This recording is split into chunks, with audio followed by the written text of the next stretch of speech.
I want to get into Bitcoin, but before you do have some interesting IP around long-term debt cycles, and you look at kind of the 1940s and the 1970s. How would you explain that to people? Why is it important?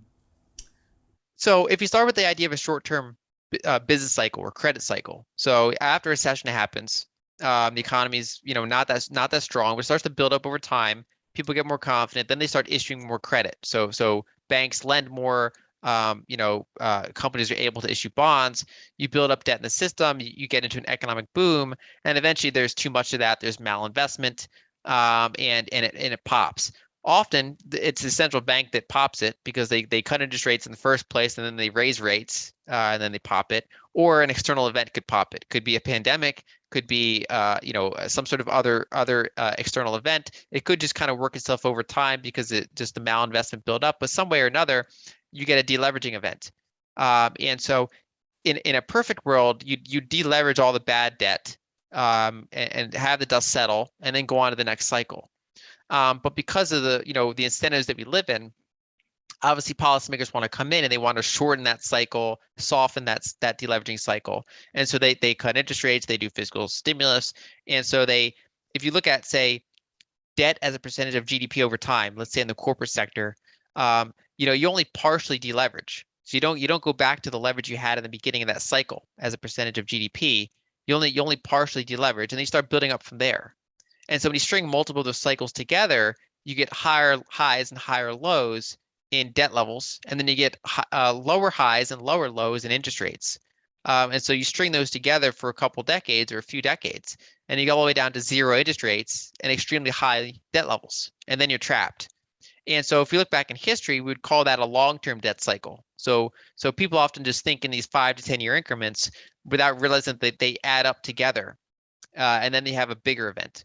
And that bigger event is generally a currency devaluation, kind of their only, quote unquote way out when that happens is that they hold interest rates below the inflation rate through basically through yield curve control or financial repression, basically various ways to do that.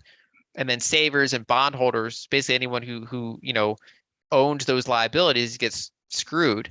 And the debtors basically get partially bailed out through inflation, and then they basically maintain that financial oppression through a period until debt as a percentage of GDP is lower because you expanded nominal GDP so much, partially because of inflation, while holding those debts low and constantly devaluing them.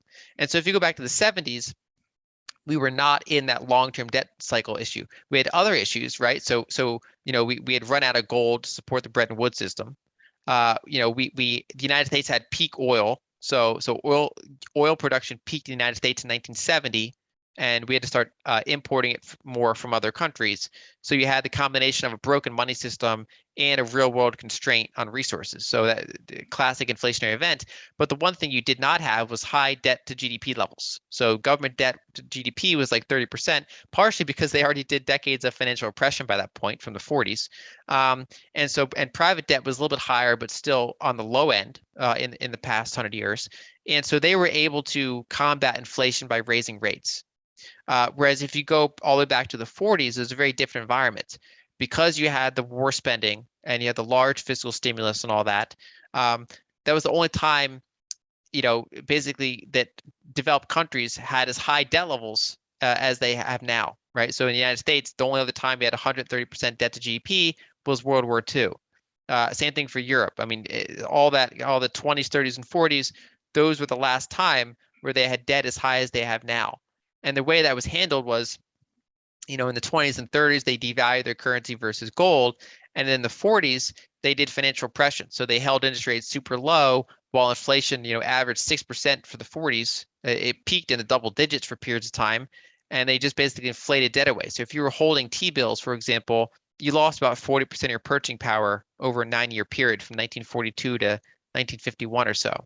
And so when that dust settles, if they thread the needle correctly, they've inflated enough debt away that they have lower debt to GDP levels, and then they can actually raise rates again and kind of start the next cycle. The problem is if that's a very dangerous time for currencies because instead of devaluing 40%, you can overshoot that and you risk a much more even more severe currency devaluation than that. So my whole thesis for the past couple of years is that because interest rates are zero, because debt's so high, they've entered a long-term debt cycle where even when we get inflation, they're just not going to be able to raise rates by a meaningful enough amount.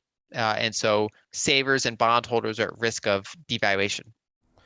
Gosh, it's like it's a bit of a bleak future, Lynn. When I think about it, what happens in the next 10 years? Do you think, honestly?